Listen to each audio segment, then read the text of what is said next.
Bonjour à tous, on me demande mon impression sur les camps FEMA. Donc j'ai deux façons d'aborder le sujet. Je peux ou poser la question les camps existent-ils ou ont-ils besoin d'exister? Je vais utiliser l'histoire tout simplement, hein. L'histoire de l'Amérique, c'est les génocides indiens, des millions de personnes qui vont être assassinées, pillées, et puis c'est une histoire qui va continuer comme ça durant des siècles à travers le monde. C'est l'utilisation de la bombe atomique, c'est leur capacité à créer des prisons qui sont très discrètes, dont on ne connaît pas l'existence, c'est l'utilisation de la torture, c'est le pillage de pays, c'est les coups d'État, c'est dans leur propre pays des prisons avec des milliers de prisonniers au milieu du désert. Donc une capacité de réaction et de mise en place de ce type de camp qui est unique dans le monde.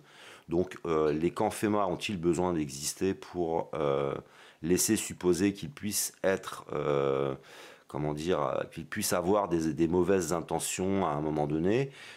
C'est l'occasion qui fait le larron pour eux, hein. Donc il y a bien des camps sur place qui sont apparemment inoccupés, mais tu peux très vite les réhabiliter. On a vu que lors de l'Allemagne nazie, il était très facile de créer des camps, hein, ça va très vite. Surtout que c'est les prisonniers qui les construisent, hein, souvent. Donc on sait qu'ils ont cette faculté, cette expérience. C'est tout un métier chez eux en fait, hein. Aller piller les autres pays et créer ce type de structure, c'est véritablement un métier. Ensuite, il y a cette histoire de cercueil. Moi je me dis que vu leur activité à travers le monde, ils ont intérêt d'avoir des centaines et des centaines de milliers de cercueils parce que ils sont très actifs. Donc voilà, j'ai plutôt envie d'aborder les choses comme ça parce que si on se pose cette question, on va nous un petit peu nous stigmatiser de complotistes.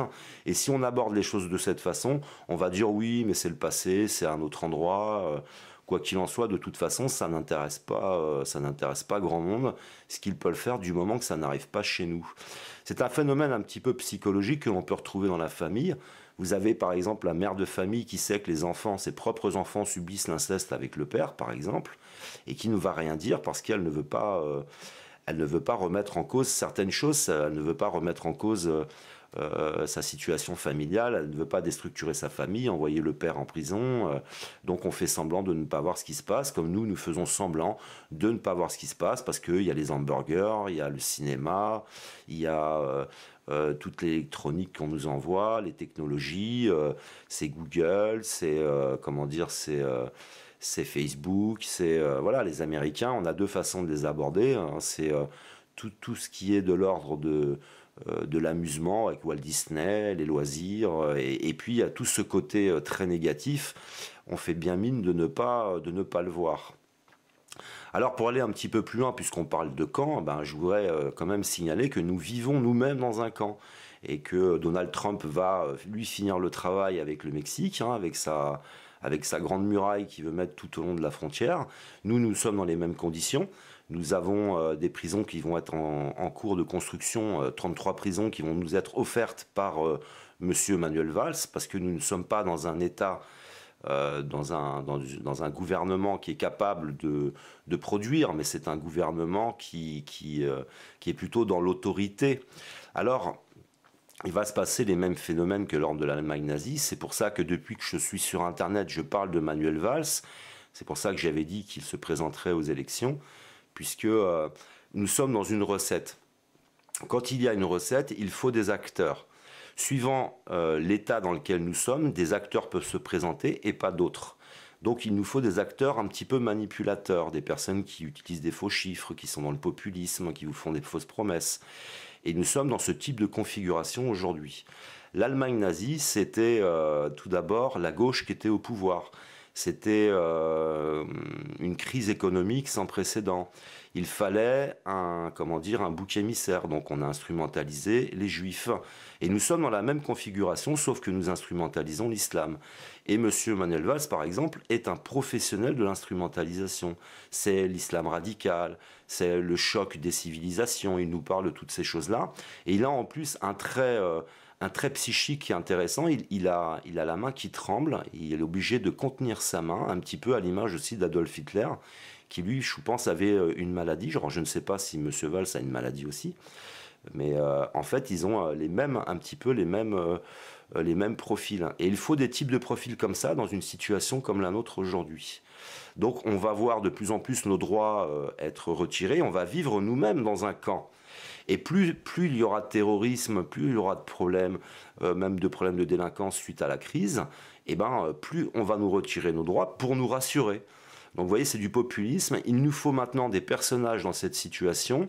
C'est comme ça que j'ai pu annoncer en tout cas l'arrivée de Manuel Valls. Et vous voyez, donc, il vient de présenter sa candidature. C'est comme ça que je pouvais annoncer ça si longtemps à l'avance. C'est que vous ne pouvez pas mettre des candidats qui soient sains. C'est un petit peu comme si vous vouliez faire entrer l'abbé Pierre dans la mafia. C'est absolument impossible.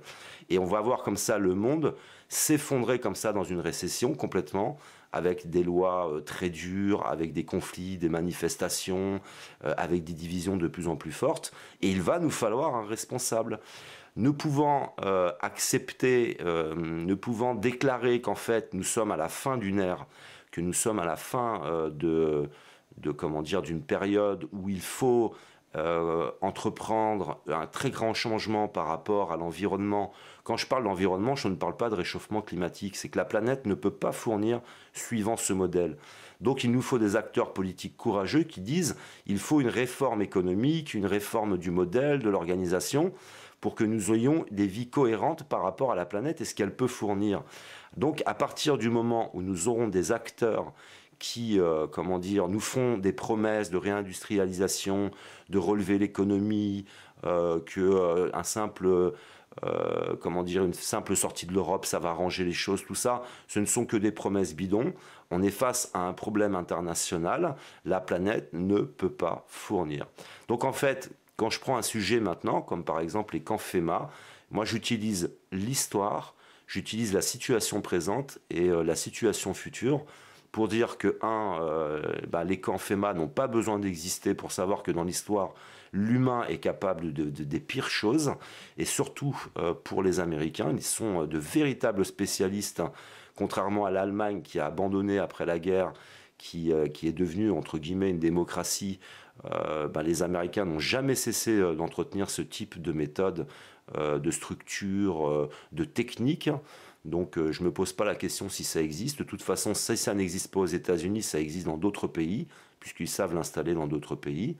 Et ensuite, nous vivons tous dans des camps et nous allons subir la perte de nos droits et nous allons subir les mêmes conditions, puisque aujourd'hui, cette facilité que nous avons de communiquer sur Internet, ces droits nous seront atteints, hein. Nous aurons des problèmes juridiques et de plus en plus, et vous verrez de plus en plus de personnes comme moi avoir des problèmes ou avoir leur chaîne qui ferme. Il va y avoir véritablement dans l'avenir un sentiment de vivre dans un camp et de vivre enfermé dans ce camp-là. Et on verra aussi, non pas qu'aux États-Unis, mais en France, la nécessité d'avoir un très grand nombre de cercueils aussi, hein. Parce que tant qu'on ne prendra pas de front la nécessité de changer nos paradigmes, de changer profondément, en fin de compte, l'organisation et la façon de penser, on continuera à fonctionner à l'émotion. Ils nous tiennent par l'émotion, ils nous tiennent par cet aspect de nous-mêmes qui n'a pas été développé, c'est-à-dire qu'on est en sommeil, nous n'utilisons pas notre plein potentiel. C'est ce qu'ils ont voulu et ce qui va nous conduire, je pense, encore à toute une série d'événements particulièrement désagréables.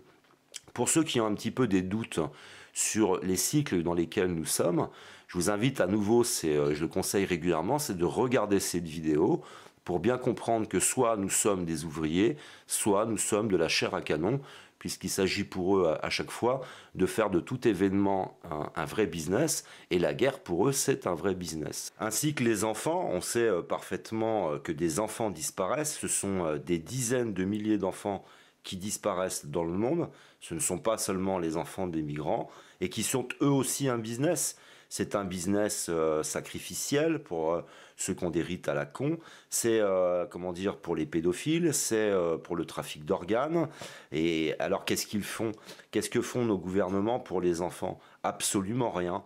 Vous voyez par exemple des scandales en France avec le Vatican, ce sont des personnes que l'on déplace d'une église à une autre et qui recommencent, et ce sont des milliers de victimes qui, de génération en génération, vont même parfois transmettre après cette affection parce que ça les affecte psychologiquement.